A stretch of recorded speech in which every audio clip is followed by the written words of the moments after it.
Fala galera do Aras Concursos, sejam bem-vindos a mais um vídeo do nosso canal. E agora vamos dar continuidade aí nossos estudos da semana 2 do concurso da UFES 2022. Estamos aí no dia 2 da semana 2, ok? Já temos todos os vídeos da semana 1 e agora da semana 2. Nós vamos estudar os artigos 67 a 80, na verdade 68, porque o 67 foi revogado, da Lei 8.112. Vamos estudar os processos de gestão de pessoas, em português, classe de palavras, no caso, os verbos. Vamos lá. Primeiro aqui, falando da Lei 8.112, continuando aí com as vantagens do artigo 68 a 80. O artigo 68 diz o seguinte, aí nós vamos falar, né, dos adicionais de insalubridade, periculosidade ou atividades penosas. Os servidores que trabalham com habitualidade em locais insalubres ou em contato permanente com substâncias tóxicas, radioativas ou com risco de vida, fazem jus a um adicional sobre o vencimento. E aí a gente tem que dividir aí o que é periculosidade. Periculosidade está relacionada com a atividade que coloca o servidor em situações de risco de morte, ok? Insalubridade está relacionado com as condições do ambiente de trabalho, que ainda que não causem risco imediato, vão prejudicando aos poucos a saúde do servidor, tal como a falta de iluminação adequada, o contato com substâncias tóxicas. E a penosidade se relaciona com os servidores que estejam em exercício em zonas de fronteira ou outras localidades com baixa qualidade de vida. Então, esses três casos aí, beleza? O servidor que fizer jus aos adicionais de insalubridade e de periculosidade deverá optar por um deles. Então, você trabalha num lugar que tem risco de morte e também que as condições de trabalho não são muito boas. Então, você opta ou por insalubridade ou periculosidade, beleza? O direito adicional de insalubridade ou periculosidade cessa com a eliminação das condições ou dos riscos que deram causa à sua concessão. Então, se você deixa de trabalhar naquele ambiente que você está correndo risco, deixa de receber o adicional de periculosidade. Se você deixa de trabalhar naquele ambiente que as condições de trabalho não são boas, o que é que acontece? Você deixa de receber o adicional de insalubridade. Haverá permanente controle da atividade de servidores em operações ou locais considerados penosos, insalubres ou perigosos. Então, vai haver aí um controle, né? Se o servidor está trabalhando numa área de risco, ali, correndo o risco de morte, então, vai ter que ter esse controle. O parágrafo único diz assim, a servidora gestante ou lactante será afastada, enquanto durar a gestação, das operações e locais previstos nesse artigo, exercendo suas atividades em local salubre e em serviço não penoso e não perigoso. Então, se a pessoa está gestante ou lactante, né, amamentando, ela vai ter que ser afastada desse trabalho e vai trabalhar aí num local mais tranquilo, né, que não vá correr risco e não vá prejudicar ali a saúde também da criança. O artigo 70 diz o seguinte, na concessão dos adicionais de atividades penosas, de insalubridade e periculosidade, serão observadas as situações estabelecidas em legislação específica. Aí vai depender de cada cargo, né? de cada área, que vai ter as suas situações estabelecidas ali na lei. Artigo 71. O adicional de atividade penosa será devido aos servidores em exercício em zonas de fronteira ou em localidade cujas condições de vida o justifiquem, nos termos, condições e limites fixados em regulamento. Então, como eu falei, a atividade penosa tem a ver com essas fronteiras, ok? Atividade penosa com zonas de fronteira ou em locais com as condições de vida bem baixa mesmo. Artigo 72. Os locais de trabalho e os servidores que operam com raio-x ou substâncias radioativas serão mantidos sob controle permanente, de modo que as doses de radiação ionizante não ultrapassem o nível máximo previsto na legislação própria. Parágrafo único. Os servidores que se referem a esse artigo serão submetidos a exames médicos a cada 6 meses. Então, se você trabalha aí com raio-x, substâncias radioativas, a cada 6 meses, cada 6 meses tem que fazer exame médico. E o serviço extraordinário, as horas extras. O serviço extraordinário será remunerado com acréscimo de 50% em relação à hora normal. 50%. Então, se você recebe aí uma hora de R$100, vai acrescer mais 50% em relação a essa hora. Hora cara não é nada, né? R$100, mas tá muito bom. Aí vai acrescer mais 50%, seria 150. No serviço extraordinário, ok? Somente será permitido serviço extraordinário para atender situações excepcionais e temporárias, respeitando um limite máximo de 2 horas por jornada. Então, por dia, só pode aí 2 horas. E para situações excepcionais e temporárias. Não pode fazer hora extra todo dia. Não é esse o objetivo. Situações excepcionais e temporárias. Adicional noturno. O serviço noturno prestado em horário compreendido entre 22, lembre desse horário, 22 horas e 5 horas do dia seguinte, terá o valor acrescido de 25%, computando-se cada hora como 52 minutos e 30 segundos. Então, a partir das 10 horas, das 22 horas, aí vai começar a receber adicional noturno. Cada hora vai ser acrescida de 25%. E a hora não tem 60 minutos, tem sim 52 minutos e 30 segundos. Em se tratando de serviço extraordinário, o acréscimo de que se trata este artigo incidirá sobre a remuneração prevista no artigo 73. Ok? Olha aqui. Em se tratando de serviço extraordinário, o acréscimo do que se trata este artigo incidirá sobre a remuneração prevista no artigo 73, ou seja, na remuneração aqui da atividade extra. Se você fizesse esse trabalho extra à noite, vai ter ainda esse acréscimo aí de adicional noturno, beleza? Adicional de férias agora, independentemente de solicitação, será pago ao servidor, por ocasião das férias, um adicional correspondente a 1/3 da remuneração do período de férias. Então, se você recebe aí uma férias, seu período de férias, seu mês de férias, né? Você recebe uma remuneração de R$3.000, você vai ser acrescido de mais 1/3 desses 3.000, ou seja, mais R$1.000, porque esse valor é o adicional de férias. No caso do servidor exercer função de direção, chefia ou assessoramento, ou ocupar cargo em comissão, a respectiva vantagem será considerada no cálculo do adicional de que trata esse artigo. Se além de você trabalhar aí como servidor público efetivo, ainda acumular uma função de confiança, de direção, chefia ou assessoramento, ou um cargo de comissão, você vai receber também as suas férias relacionadas, né? O adicional de férias relacionado a também a função de confiança que você está exercendo, beleza? Gratificação por encargo de concurso ou curso ou concurso, né? A gratificação por encargo de curso ou concurso é devida ao servidor que, em caráter eventual, primeiro, atuar como instrutor em curso de formação, de desenvolvimento ou de treinamento regularmente instituído no âmbito da Administração Pública Federal. Então, se você está atuando ali como instrutor, você vai receber ali por isso, ok?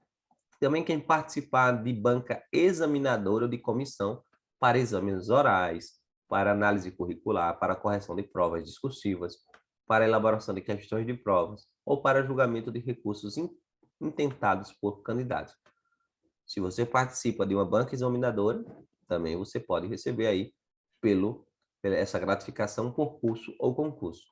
E participar da logística de preparação e realização de concurso público, envolvendo a atividade de planejamento, coordenação, supervisão, execução e avaliação de resultados, quando tais atividades não estiverem incluídas entre as suas atribuições permanentes. Se as atividades da logística de preparação e de realização de concurso não estiverem envolvidas nas suas atividades normais, então você vai receber a mais. Se elas estiverem, você não vai receber a mais, beleza? Participar aí da aplicação, ou fiscalizar, ou avaliar provas de exame vestibular ou de concurso, ou supervisionar essas atividades. Também é uma forma de você receber aí a gratificação por encargo de curso ou concurso. Agora, olha esse parágrafo 1, os critérios de concessões e os limites de gratificação de que se trata esse artigo, serão fixadas em regulamento, observados os seguintes parâmetros. O valor da gratificação será calculado em horas, observada a natureza e a complexidade da atividade exercida. Então, você vai receber ali por hora que você está exercendo aquela atividade.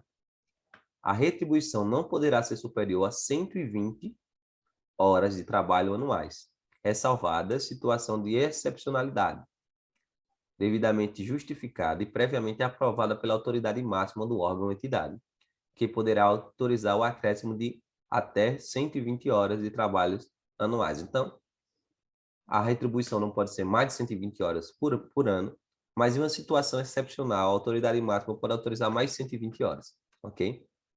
O valor da hora trabalhada corresponderá aos seguintes percentuais incidentes sobre o maior vencimento básico da administração pública federal. Isso aqui certamente não vai cair, essas porcentagens.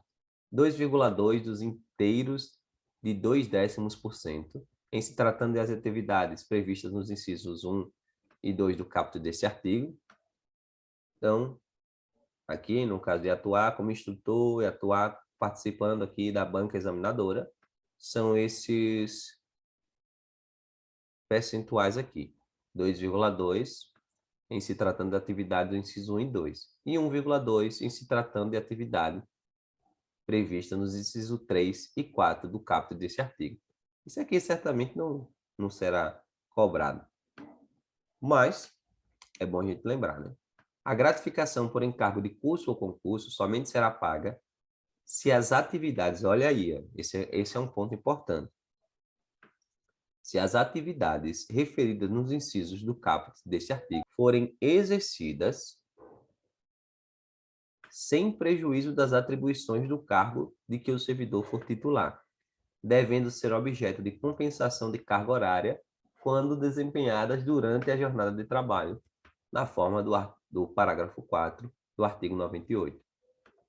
Ou seja, você só vai receber essa gratificação se as atividades forem exercidas sem prejuízo das atividades do cargo de que você é titular. Você não deixou de fazer as suas atividades para ir fazer outras atividades, como aqui atuar como instrutor, participar de banca. Se você deixou de fazer suas atividades, você não vai receber aí a gratificação por encargo de curso ou concurso, beleza?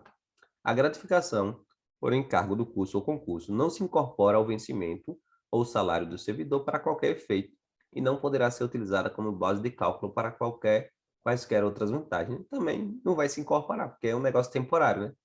Como é que vai se incorporar? Inclusive para fins de provento da aposentadoria e das pensões. Não vai ser contado aí também, não vai servir como base de cálculo para nada, beleza? E das férias, o servidor fará jus a 30 dias de férias, que podem ser acumulados até o máximo de 2 períodos. Então, você só pode acumular 2 férias, né? No caso de necessidade de serviço, ressalvadas as hipóteses em que haja legislação específica. Para o primeiro período aquisitivo de férias, serão exigidos 12 meses de exercício. Primeiro exercício de férias tem que ter pelo menos 12 meses. É vedado levar à conta de férias qualquer falta ao serviço. Isso aí cai bastante. Qualquer falta ao serviço não vai ser contado nas férias. As férias poderão ser parceladas em até 3 etapas, desde que assim requeridas pelo servidor e no interesse da administração. Se são 30 dias, você pode ter 3 vezes de 10 dias, ok? O pagamento da remuneração das férias será efetuado até 2 dias antes do início do respectivo período, observado o disposto no parágrafo 1º deste artigo. O servidor exonerado do cargo efetivo ou em comissão perceberá a indenização relativa ao período das férias, a que tiver direito, e ao incompleto. A proporção de 12avos por mês, de 1/12 por mês de efetivo exercício, ou fração superior a 14 dias.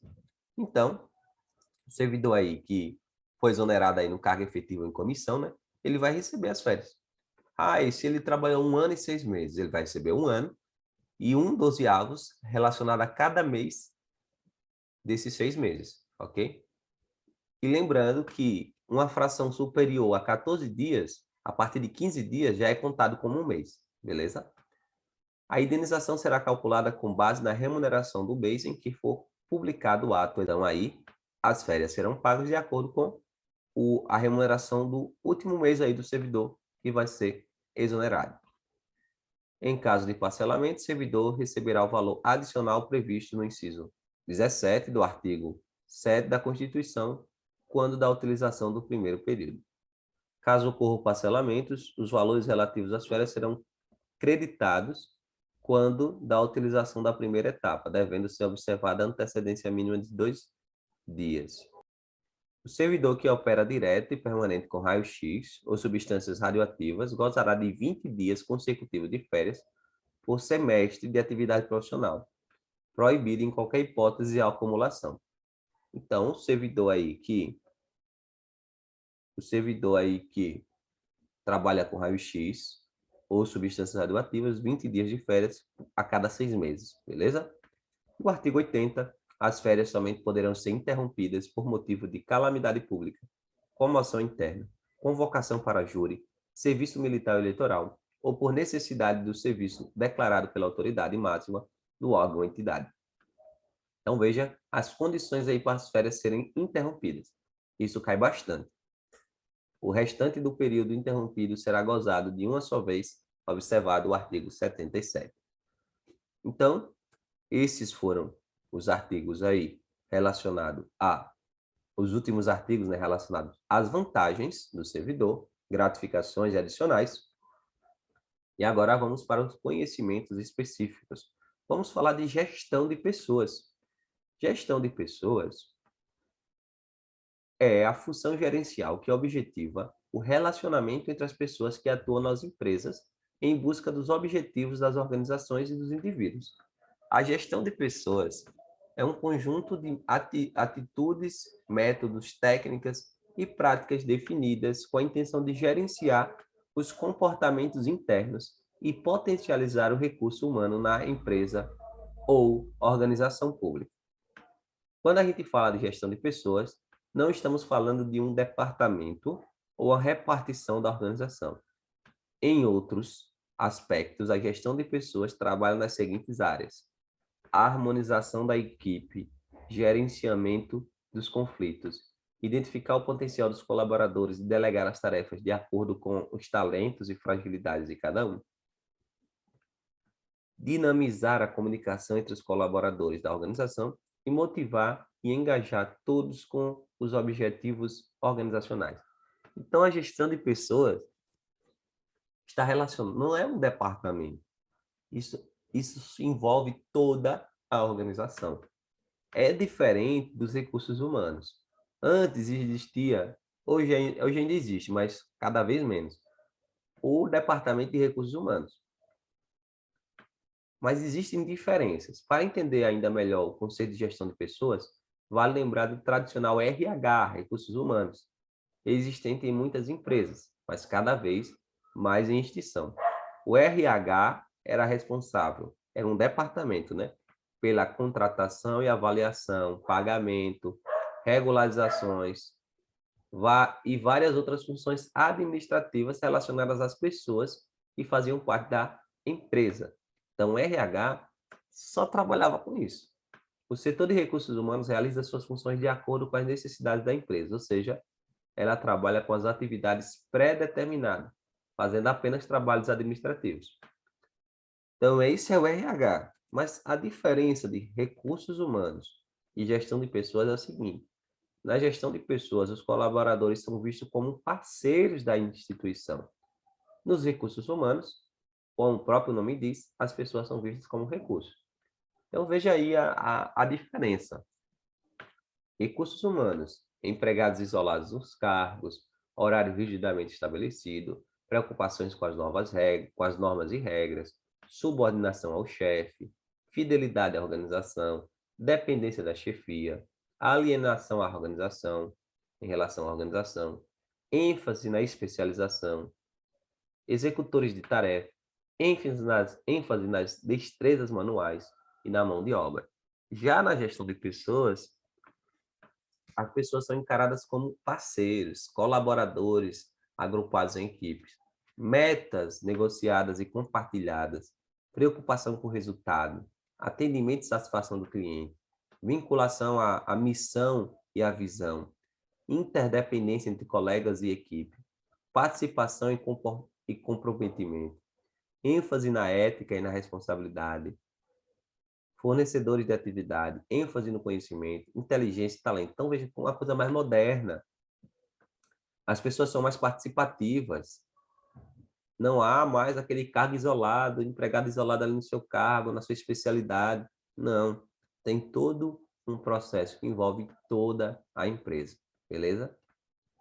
E aí tem as eras da gestão de pessoas. Geralmente, os especialistas consideram 3 eras organizacionais na gestão de pessoas do ano 1900 até aqui. A industrialização clássica, a era neoclássica e a era da informação, que aqui estamos hoje. Vamos conhecer um pouco dessas eras. A era da industrialização clássica é o período logo após a Revolução Industrial, que se estendeu até meados de 1950, envolvendo a primeira metade do século XX.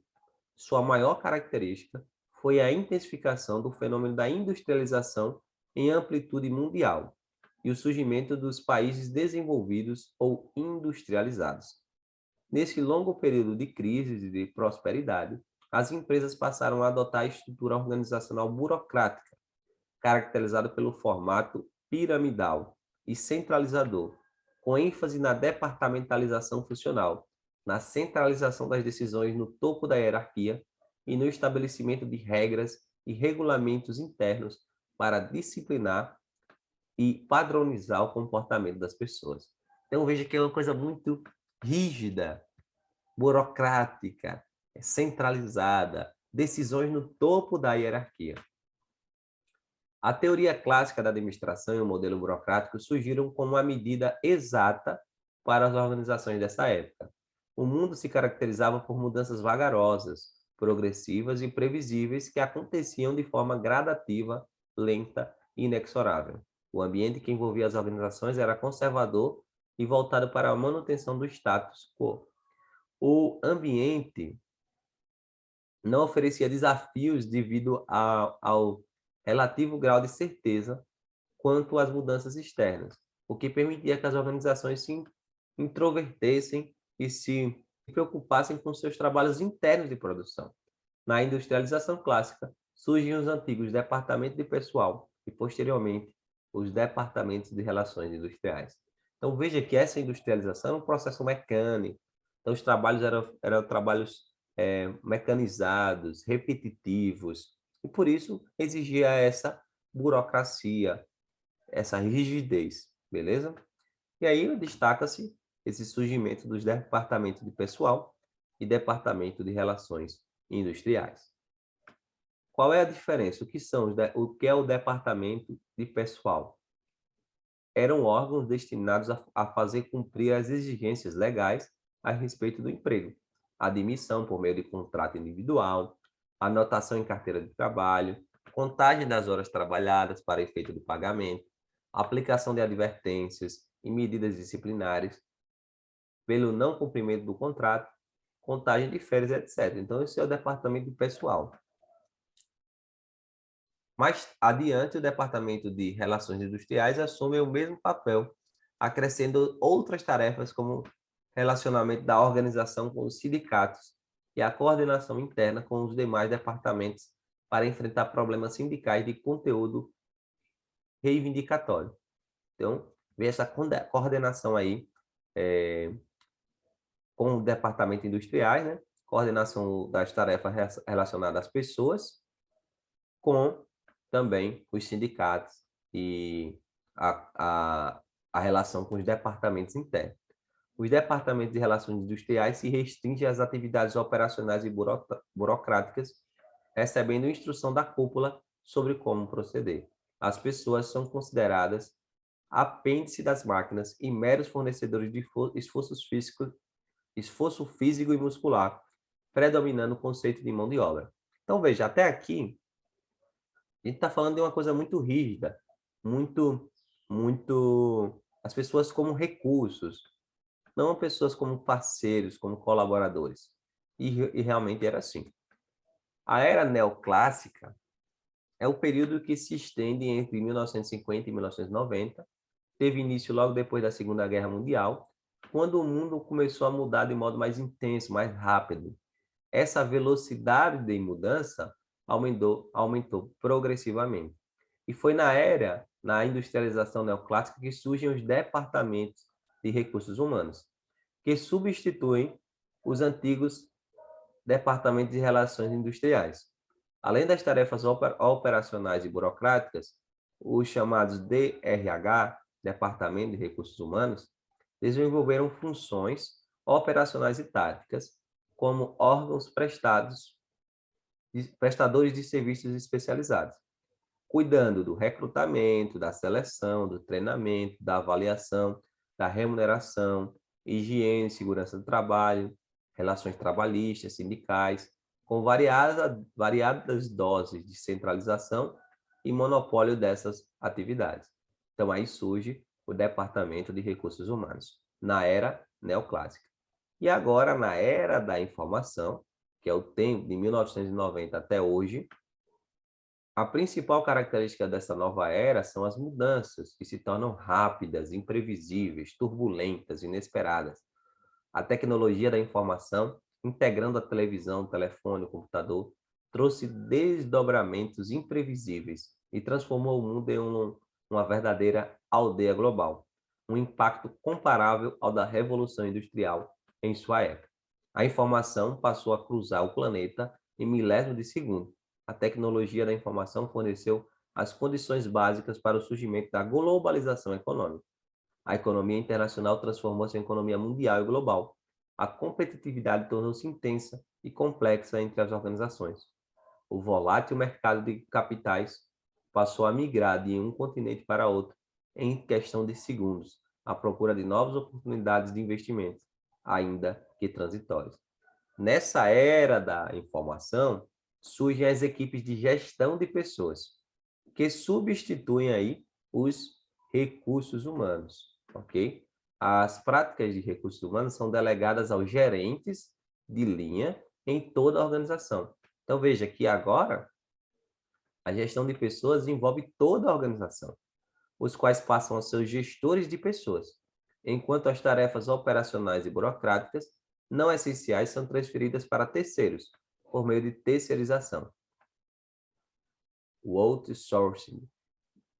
As equipes de RH livram-se de atividades operacionais para proporcionar consultoria interna, para que a área possa assumir atividades estratégicas de orientação global, visando ao futuro, ao destino da organização e de seus membros. Então, veja que agora, na parte de gestão de pessoas, a parte do RH, né, que era de recursos humanos, é delegada ali para os gerentes de linha. Eles que vão gerir as pessoas ali, vão cuidar delas. Enquanto a parte burocrática é terceirizada aí para outras pessoas, ok? Então, a era da informação, essa era mais moderna, a era que vivemos hoje, rápida. O processos de gestão de pessoas. A classificação mais cobrada em provas é a exposta por Chiavenato. Para ele, a gestão de pessoas é um conjunto integrado de processos dinâmicos e interativos. Esses processos também são chamados de macroprocessos ou subsistemas básicos. Os 6 processos são agregar, aplicar, recompensar, desenvolver, manter e monitorar pessoas. E aí a gente vai ver o que é cada um agora. Agregar pessoas são os processos utilizados para incluir novas pessoas à organização. Podem ser denominados processos de provisão ou de suprimento de pessoas. Inclui recrutamento e seleção. Então, você está agregando pessoas à organização. Aplicar pessoas, olhe, cuidado com aplicar pessoas, que esse é o mais difícil, viu? O mais que as pessoas se confundem. São os processos utilizados para desenhar as atividades que as pessoas irão realizar na empresa.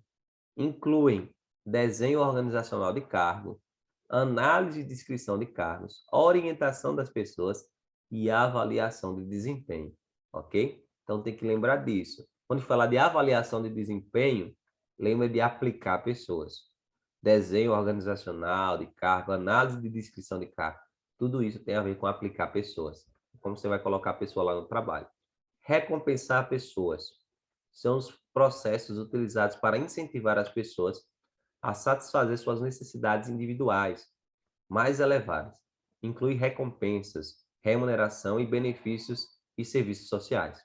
Então, isso é como você recompensa as pessoas. Desenvolver as pessoas. São os processos utilizados para capacitar e incrementar o desenvolvimento profissional e pessoal das pessoas. Envolve o treinamento e desenvolvimento, gestão de competências, aprendizagens, programas de mudanças, desenvolvimento de carreira, e programas de comunicação e consonância. Então, aí você está desenvolvendo a pessoa. Manter as pessoas são os processos utilizados para criar condições ambientais e psicológicas satisfatórias para as atividades das pessoas. Inclui a administração da cultura organizacional, clima, disciplina, higiene, segurança e qualidade de vida e manutenção de relações sindicais. E monitorar pessoas são os processos utilizados para acompanhar e controlar as atividades das pessoas e verificar os resultados. Inclui banco de dados, sistemas de informação e gerência e gerenciais. Esses exemplos caem sempre. Banco de dados, monitorar pessoas. Avaliação de desempenho, aplicar pessoas. Qualidade de vida, manutenção de relações sindicais, manter pessoas. Ok? E eles botam esses exemplos que geram aí confusão. Comunicação, desenvolver pessoas. Ok? Então, essa é a parte da gestão de pessoas. E agora vamos falar de português, a parte de verbos. Vamos falar de verbos. Os verbos são a classe de palavras que indicam ação, acontecimentos, estados, e eles estão flexionados de acordo com o número, pode ser singular ou plural, com a pessoa, primeira, segunda e terceira pessoa, os tempos, né? Que aí são passado, presente, futuro, o modo, indicativo, subjuntivo ou imperativo, e a voz, que pode ser ativa, passiva ou reflexiva. Então, lembrar que o verbo pode ser indicar uma ação, um acontecimento ou um estado, ok? O verbo é uma classe gramatical que expressa ações, acontecimentos, estados ou fenômenos naturais, de acordo com o sujeito que executa o verbo e com o tempo em que a ação foi executada. Estrutura verbal. O verbo tem 3 partes aí: o radical, a vogal temática e a desinência. Observe. O radical aí do verbo cantar é cante. A vogal temática é o a e a desinência aí é a parte final do verbo, cantar, ok? Radical é a parte que dá origem ao verbo e por isso costuma não se modificar durante as flexões. Muitas vezes se modifica, né? De modo geral, não se modifica, mas quando tem os verbos ali que são irregulares, essa parte se modifica. A vogal temática refere-se à vogal que vem logo após o radical. Os verbos podem ser da primeira conjugação, vogal temática A, terminados em AR, da segunda conjugação, vogal temática E, terminados em E, e da terceira conjugação, vogal temática I, terminados em I. Beleza? Então, cantar, vender, partir. E a desinência, que expressa o tempo e a pessoa do verbo, que é essa parte final. Vamos lá. Veja como nas conjugações, o radical tende a se manter o mesmo, enquanto a desinência muda, ou seja, flexiona de acordo com a conjugação. A vogal temática pode ou não desaparecer dependendo da conjugação. Cantamos, vendiam, partiu. No caso de cantamos, saiu a vogal temática, apareceu aí a desinência mos, né? Vendi ou manteve a vogal temática, né? Cantamos, partiu também manteve. E vendiam, saiu a vogal temática, ok? Então pode sair, pode se manter. A flexão verbal. Os verbos flexionam de acordo com o número, a pessoa, o modo, o tempo e a voz. Em relação ao número, podemos ter o sujeito no singular ou no plural. O sujeito também pode ser de primeira, segunda ou terceira pessoa, sendo a primeira que fala, a segunda com quem se fala, e a terceira, outra que não se enquadra nas duas categorias. Então, temos aí as pessoas, né? Singular, eu, tu, ele, ela. Plural, ele, ou nós, vós, eles ou elas. Então, isso aí é tranquilo. Quando falar primeira pessoa, mas do plural, nós. Segunda pessoa do plural, vós. Terceira pessoa do plural, eles ou elas. Modos verbais. Isso aqui é importante. Isso aqui é que muitas vezes cai nas interpretações do texto. Os modos verbais expressam a relação da pessoa que fala em relação ao fato dado pelo verbo. Temos o modo indicativo, que ele expressa uma certeza em relação ao fato, que é ou será dado como real. Uma certeza. Subjuntivo já é uma suposição, uma possibilidade, uma hipótese, uma dúvida de um fato que não é dado como real ainda ou que não pode ser dado como real. E o imperativo expressa uma ordem, uma exigência, um pedido que se espera ser realizado. Aí aqui nós temos os tempos verbais do modo indicativo. O modo indicativo, lembre que é aquele que expressa certeza. Presente, a ação ocorre no momento da fala. A gente já vai ver exemplos. Pretérito perfeito, a ação ocorreu em momento anterior ao da fala. Pretérito imperfeito, a ação ocorria em momento anterior ao da fala, mas parou de ocorrer. Veja, ocorria, parou de ocorrer. Pretérito mais que perfeito, a ação ocorrera em momento anterior ao da fala, anterior de outra ação, já ocorrida em momento anterior ao da fala. Difícil de lembrar isso aqui, hein? É o passado do passado. Mas você vai ver que vai ser sempre assim, ocorrera, fizera, comera. Então, mais que perfeito vai ser assim. Futuro do presente. A ação ocorrerá em momento posterior ao da fala. E futuro do pretérito. A ação ocorreria em momento posterior ao de outra ação já ocorrida no passado, mas ambas anteriores à fala, ao da fala. É o futuro do passado. Como assim? Eu falo assim, né? Eu passaria no concurso se tivesse estudado. Então, quando eu falo de tivesse estudado, eu estou no momento. E passaria é algo do futuro, mas é um futuro do meu passado, entendeu? É um negócio meio louco, é o futuro do passado. E os modos subjuntivos, nós temos o presente, suposição de que a ação ocorra, é uma suposição. O pretérito imperfeito se refere a um fato que pode ter ocorrido ou não, e é expresso pelas desinências se, sêssimos, seis, sem. Frequentemente ele remete aos desejos, vontades, imaginação ou sentimentos do falante. Se fizesse isso, se fizéssemos, e etc. Futuro do presente, hipótese de quando a ação ocorrer. E tem o tempo aí no modo imperativo, que só tem no presente, né? É uma ordem. Faça isso, faça aquilo, uma ordem, um pedido. Aí pode ser. Temos aqui as vozes, já vamos resumir aqui esses modos, esses tempos verbais. Olha aí. Lembre desse verbo conseguir que você vai conseguir lembrar dos outros. Modo indicativo, presente. Ele consegue algo no momento, na hora, e é um fato, ocorreu. Ele consegue. Pretérito perfeito. Ele conseguiu. Veja que é algo acabado, ele conseguiu. Pretérito imperfeito, ele conseguia. Não consegue mais. Ele conseguia no passado, não consegue mais. Ele conseguiu, é como se ele concluiu o que ele tinha que fazer. E ele conseguia, é algo que ele conseguiu, mas não consegue mais. Pretérito mais que perfeito, tem que lembrar isso aqui, ele conseguira, ok?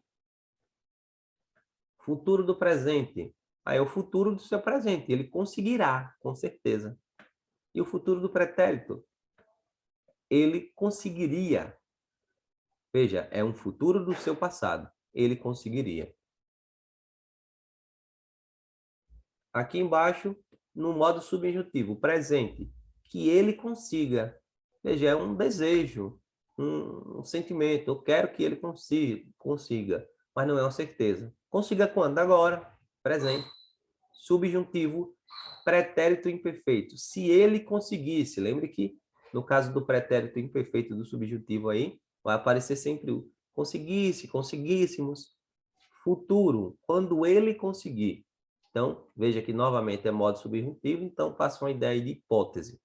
Aí tem o imperativo afirmativo e o negativo. Afirmativo, consiga você, uma ordem, um pedido, e o negativo, não consiga você. Ok? Então, esses são os tempos verbais aí. Pega essa imagem aí e lembre dela sempre que você vai conseguir diferenciar esses tempos. Beleza? Vozes verbais manifestam a relação do sujeito com a ação expressa. Nós ainda não vimos sujeito, mas sujeito é aquele que pratica a ação, né? O sujeito, na voz passiva, ele vai estar praticando a ação. João penteou Maria, beleza? Na voz passiva, aí o sujeito, a ação do verbo é sofrida pelo sujeito. Ou seja, o normal é o sujeito praticar a ação, mas nesse caso, na voz passiva, a ação do verbo é sofrida pelo sujeito. João foi penteado por Maria. Quem é o sujeito? João.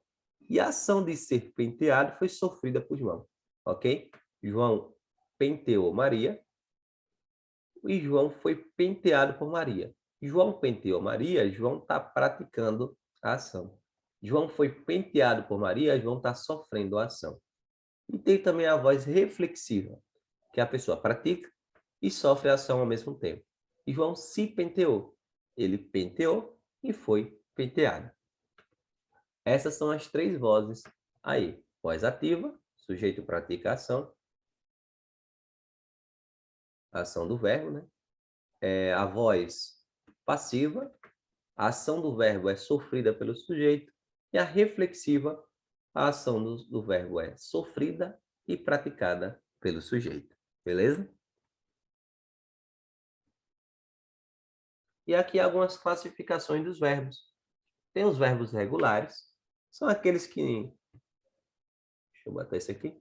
Os verbos regulares seguem um modelo padrão de flexão, no qual o radical não se altera e a desinência muda conforme os elementos que vimos anteriormente. Eu canto, tu cantas, ele canta. Veja que o radical não está se alterando. Eu vendo, tu vendes, ele vende. Não está alterando o radical, que é vende, né? Cante. Então, esse é um verbo regular. O verbo irregular, eles tendem a seguir um modelo padrão, mas com algumas conjugações que se afastam desse modelo. São os casos em que o radical pode ser alterado eventualmente durante uma ou outra conjugação. Por exemplo, conjugação do verbo caber aí. Do verbo caber. Como é a conjugação do verbo caber? No presente, por exemplo. Eu caibo, tu cabes, ele cabe. Nós cabemos, vós cabeis, eles cabem. Veja que caibo já mudou aí. O seu radical mudou. Todos os outros é cabe, cabes, cabemos, cabeis, cabe. Mas caibo mudou. No pretérito perfeito também ocorre eu coube, tu coubestes, ele coube, nós coubemos, vós coubestes, eles couberam. Então, mudou também aí a parte do radical, ok? Então, esses são chamados de verbos irregulares. Vamos ver a conjugação do verbo ouvir. O verbo ouvir.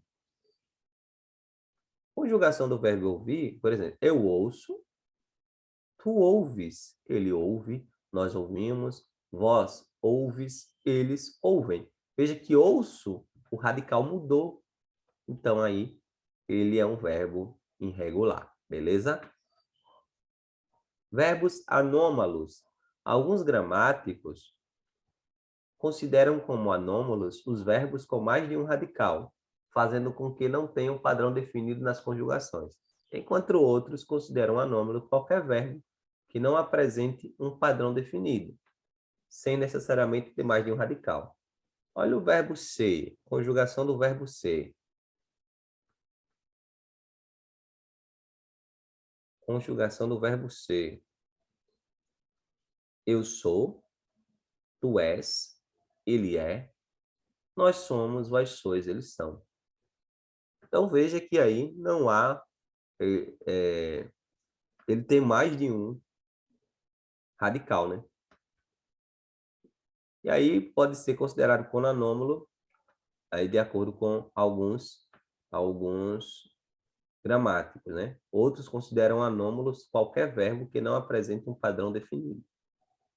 Então, é isso aí. Os verbos defectivos são aqueles que não podem ser conjugados em todas as formas e tempos verbais de pessoas, né? Falir, por exemplo. Não tem eu falo. Falir,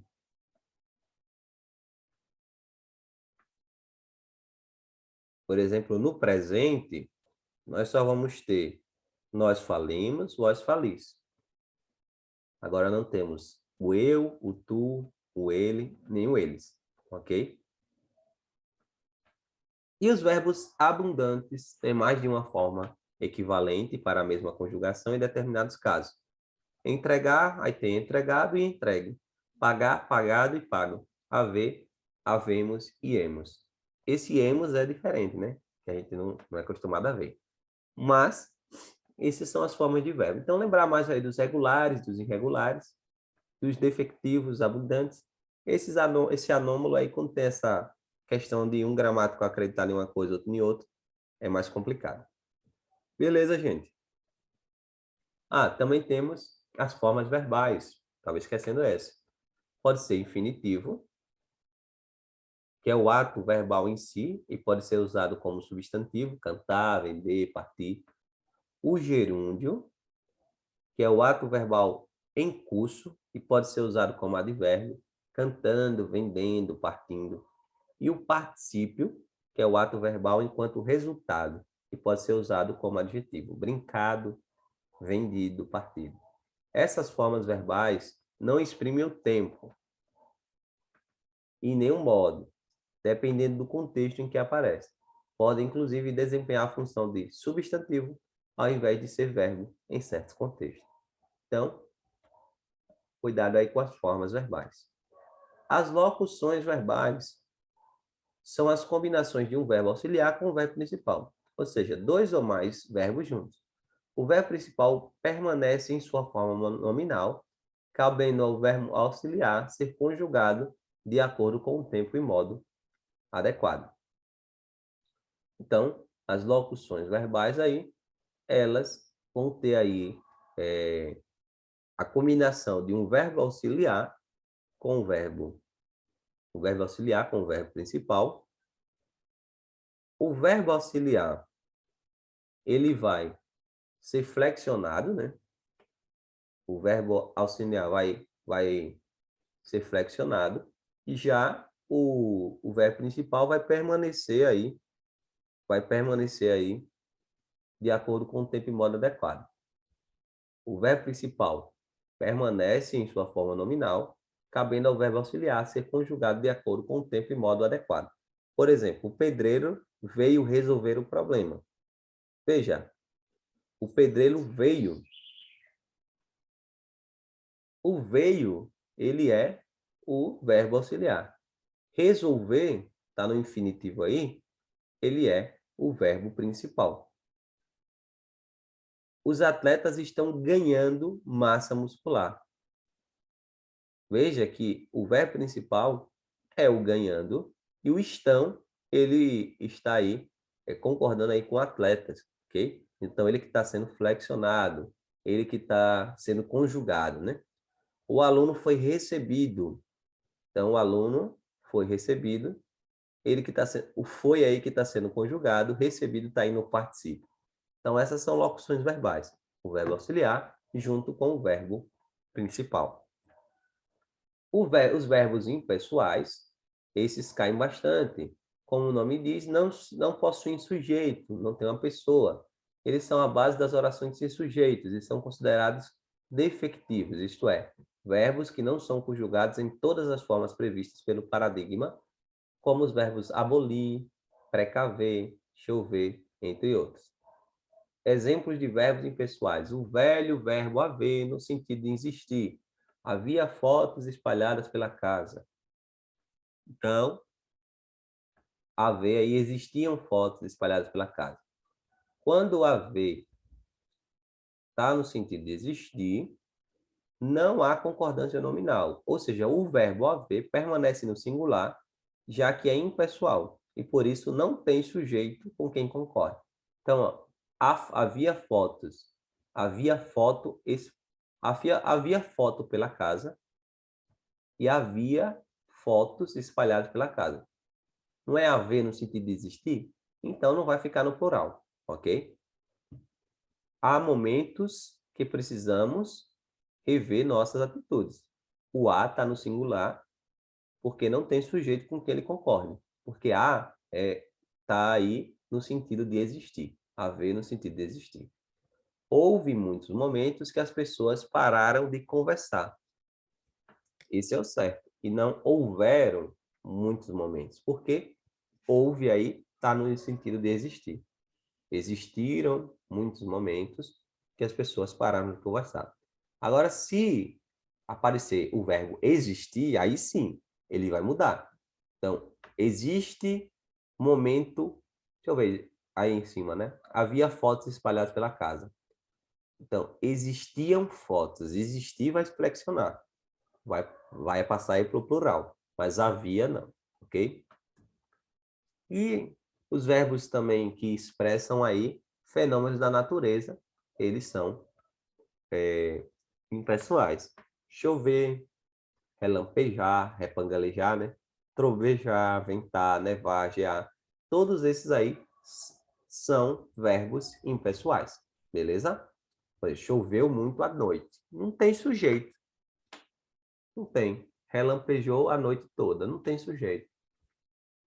Aqui podia ventar um pouco mais. Ventar é um fenômeno da natureza, não tem sujeito. Ok? E verbos que indicam tempo. Ser, indicando aí data, hora e distância.